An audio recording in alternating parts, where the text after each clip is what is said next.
This is a very simple premise. You have two people who want to marry. One group of the family is happy-go-lucky, clumsy, awkward group. The next group is now I'll call them the cool, sleek, tough. They so happen to be criminals. So you have that contrast between the two families. And going into this movie, you need to understand that this is Happy Madison. And when you go into a Happy Madison movie, you know exactly what to expect. And it's on Netflix. The only difference is that this movie is star-studded. I mean, we have Pierce Brosnan, we have Adam Devine, we have Ellen Barkins, we have Lil Ray Howry, we have who else? We have Michael Rooker, we have Blake Anderson, who's also a comedian. There's Julia Hartnett, there's Richard Kind, a familiar face. That's why I'm saying that this movie is really star-studded, but it now gives us the kind of Happy Madison movie you expect. The clumsiness, the main character and his family, they are always clumsy. They always have that naive take on life. They are sanitized,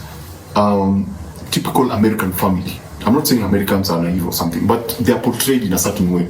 Then now you have the parents of the girl, the woman who's going to be married, as this staff. It's played by Pierce Brosnan and Ellen. These tough people who now come in and bring all the drama. They're actually bank robbers. They are actually bank robbers, and as you know, the manager of one of the banks so happens to be Owen Browning, played by Adam Devine, who is the main character in the film. The bride's family, Pierce Brosnan and Ellen, they are bank robbers and they have to steal around $5 million because of a criminal. Well, I didn't understand what the story was there, but then you have this villain, this over-the-top villain. She's not over the top, she's actually a cool person. She's unpredictable because she does some really shocking things. And this movie has a lot of headshots. A lot of people are shot right over here. I'll count to actually like 4 people are shot over here, and they make sure to keep the camera there so that you can actually see that they've been shot over here. I don't want to spoil it for people, but you'll get why I keep pointing here. So yeah, you get that villain. And apart from, before I go to talk about the good and the stuff that I think worked, one thing that I was disappointed by this movie was how they dealt with the villain at the end. It was pretty anticlimactic. I thought that they didn't take it where I thought they were going to take it, because it was just started, it was done, it was gone. But apart from that, now when we look at the movie, what I can suggest for you, because the experience that I had with this particular movie is that the movie began somewhere in the second act, the middle part of the second act, when they go to get the cake. If you've seen the movie, you understand. When they go for the cake, that's when the movie begins, because that's when the first shot is fired. That's when now we get to see the action movie, the action part of the action comedy. At the beginning of the movie, it's pretty slow. They're establishing the characters.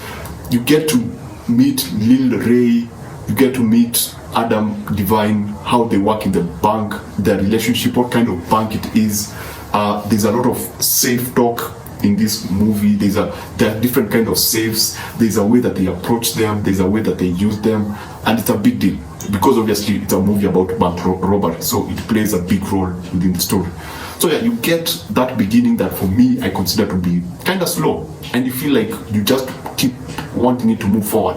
But when that car robbery actually happens, even with the introduction of Pierce Brosnan, the bride's family, you don't feel that, this movie is going somewhere. You just feel like we are playing around, we are meandering around for the first act and the better part of the second act. Now, after they go for that cake, when they are going to buy the cake, boom, that's where the movie takes off, because that's where now the action set pieces begin. That's where the stakes are established. That's when now you feel like everything has been brought together, because someone is kidnapped and someone needs to get the money to go and do whatever they're supposed to do. Some things don't work, so they have to take a totally different direction. They have to take a totally different approach, and it kind of works, and it keeps introducing new familiar faces that we've seen, but they play very small roles, but fun small roles, and you feel like a person like myself, I wish I would have seen more of that.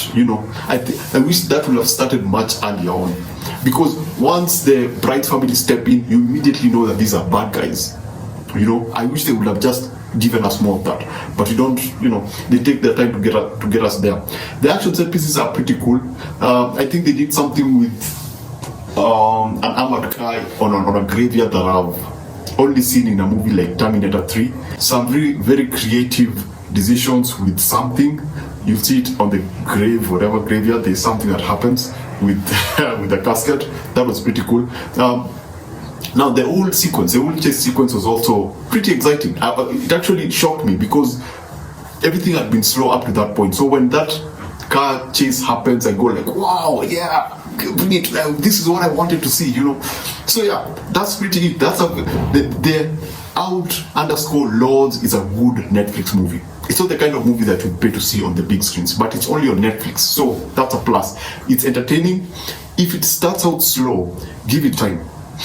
Some characters are annoying. The Adam Devine main character, he's into pop culture, and luckily for us, the girlfriend is also into pop culture. So we didn't have that, generic situations whereby you have one side that is against this side, and they're like, oh, you're so nerdy. No, we didn't have that nerdy moment stuff. They were both into pop culture, and so you get that. Them selling the idea that they were in love was pretty believable.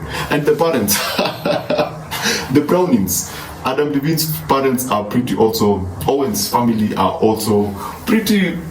They're interesting. You know why? For one, they thought that the bride was a stripper because she does yoga. She does yoga training, and so there's that assumption in the family that they are.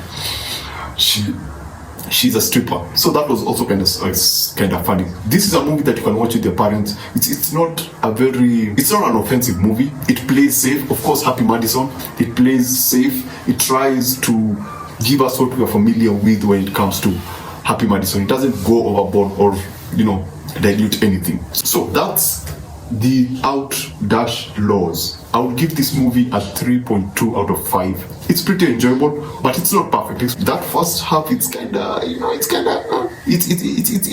rough. So yeah, 3.2. It's something that you can enjoy on a lazy Sunday afternoon. It's something you can enjoy on a lazy Saturday. So basically, that's it. The movie is on Netflix. Remember to watch what you enjoy and enjoy what you watch. Thanks for watching. Please subscribe so that I can see you on the next one.